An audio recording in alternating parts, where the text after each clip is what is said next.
Hello කොහොමද අදත් ඔන්න කෑමක් හදන්නයි ලෑස්ති වෙන්නේ. කරවිල කියලා කියන්නේ ගොඩක් අය කන්න අකමැති කෑමක්නේ. ඉතින් මේ විදිහට කරවිල සම්බොල් හදලා බලන්න හැමෝම ආසාවෙන් කයි. කරවිල මේ විදිහට පෙති කපලා ගැඹුරු තෙලේ බැදලා අරගෙනත් මේ සම්බොල් එක හදන්න පුළුවන්. ඒත් මම කරන්නේ මේ විදිහට පෙති කපලා ඇට අයින් කරලා අවුවේ වේලලා ගොඩක් කල් අරන් තියාගන්න එක. ඉතින් මේ විදිහට මෙන්න මේ අතින් ඇල්ලුවම කැඩෙන තරමට වේලලා අපිට මාසයක් දෙකක් වුණත් මේක අරන් තියන්න පුළුවන්. එතකොට හදිස්සියට කරවිල හොයන්න ඕනේ නෑ. අපි ළඟ තියෙන නිසා බදලා ගන්න පුළුවන්.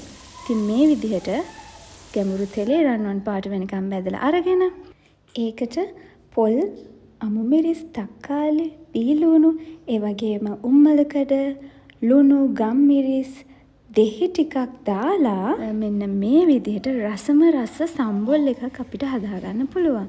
රස වගේමයි ගුණත්. හදලා බලන්නකෝ.